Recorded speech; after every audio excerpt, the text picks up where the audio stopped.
ঋতব্রত বন্দ্যোপাধ্যায়, সন্দীপন সাহা, তারা বলছেন তারা আলাদা মিটিং করেছেন, বলছেন 50 জন বিধায়ক তাদের সঙ্গে যোগাযোগ রেখেছেন, নতুন তৃণমূল কংগ্রেস তৈরি হবে।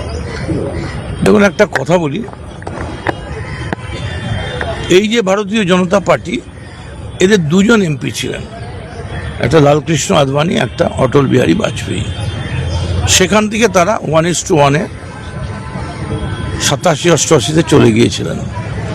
ভারতবর্ষে কিন্তু ইন্ডিয়া জোট বলে একটা জোট এখন রয়েছে এবং অত্যন্ত তৎপরতার সঙ্গে একে অপরের সঙ্গে যোগাযোগ রাখছে এবং যে কোনো দিন এই ইন্ডিয়া জোট কিন্তু তারা রাস্তায় নামবে।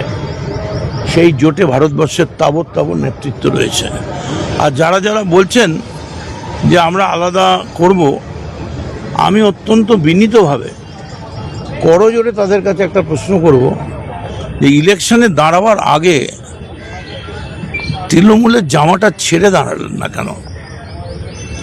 তৃণমূলের জামাটা ছেড়ে যে আমি অমুক, আমায় ভোট দিন, তাতে দেখা যেত যে মানুষ কি বলছে, 500 ভোটও পেতেন না। So this is not fair, this is unfair. I strongly condemn this attitude of my ex-colleagues.